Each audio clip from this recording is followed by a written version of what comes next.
hour. Joining me right now to discuss this via Skype is Duke University Professor of Finance, Campbell Harvey. Campbell, or Professor Harvey, I should say. It's great to have you with us. Good to be back on the show. It's my pleasure to talk to you, of course. Now, as we look at this, according to Eurostat, the unemployment rate in Europe is actually lower here for countries that do not have a minimum wage. And we hear so much about the United States becoming more like Europe. What do you make about that statistic right there? Yeah, so it's very interesting data because within the European Union, some countries have minimum wages and some don't. So we've got this long sample and we can actually look at the difference between the unemployment rate in the countries that have basically different types of benefits or minimum wage than others. And if you look at that difference, currently, the countries that have the minimum wage, their unemployment is 3% higher than the countries that don't. And if you drill into the very vulnerable group of kind of younger people, then the difference is even more dramatic because in the countries that have the minimum wage in Europe, the youth unemployment rate is 7% higher than it is with the countries without. So if we're going to mess with the minimum wage, the evidence is very clear. So it's unambiguous evidence that as you raise that minimum wage, then unemployment goes up, and it particularly damages the prospects for younger people. And I'm not sure that's a trade-off that we actually want. Now, we hear a discussion about the difference between these minimum wage jobs, and they're supposed to be for younger folks or other people who are just trying to maybe supplement their own personal income. But in this country, unfortunately, it's become a job that working parents are having to do, things of that nature. What can be done, Campbell, to make sure that those minimum wage jobs are not being used by people who need a living wage? Well, it's very complicated, as you know, and it's almost impossible to mandate anything like this. The bottom line is very simple, that if we increase the cost to hire an employee for a corporation, then they're going to hire fewer people. And that's it. It's incredibly simple. So again, it's economics 101. You increase the cost of buying a cigarette, people are not going to smoke as much. You increase the cost of hiring somebody, whether it be through a minimum wage or through healthcare, it means they're going to hire fewer people. And that's it. It's unambiguous. Very few people would disagree. And I would think that the smart people in the White House have seen this information here and thus only kind of highlighting the fact that this is nothing more than an election year tactic by the president to gain some more favorability with his base, because we know it's very unlikely that this is going to go any further than the executive order that he signed. Campbell, I also want to talk to you about these long-term unemployment benefits. This has been an issue and one that Democrats are going to use against Republicans to make them seem mean-spirited here if they don't get passed shortly. But I want to talk about a study that the Atlanta Fed put out last week.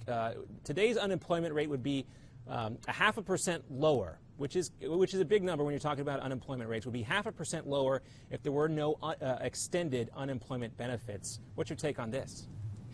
Actually, 0.5% lower, and during the worst of the Great Recession, it would have been 1.2% lower. Without the extended benefits. That's an even bigger number, millions of jobs, right? Yeah, so it's kind of a similar story. If you pay people not to work, they won't work.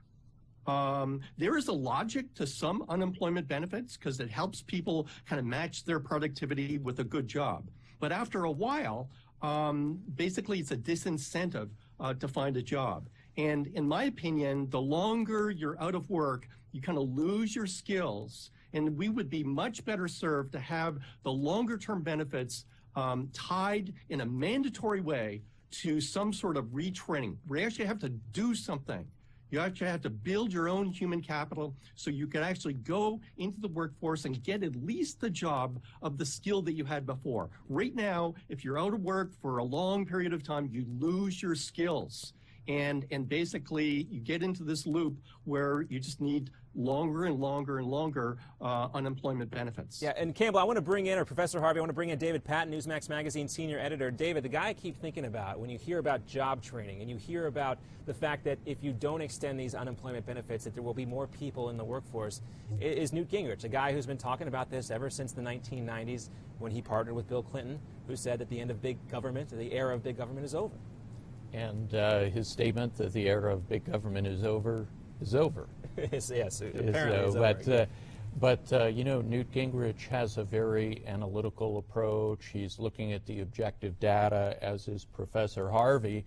But you know, really one of the big questions here is if we accept as a reality that yes, there is going to be minimum wage, yes, there are going to be these extended benefits, then the question becomes, what do we do as a policy matter to help business with that reality? We've seen the statistics, it's not really positive, but then how do you make it less damaging or less of a drag on the economy?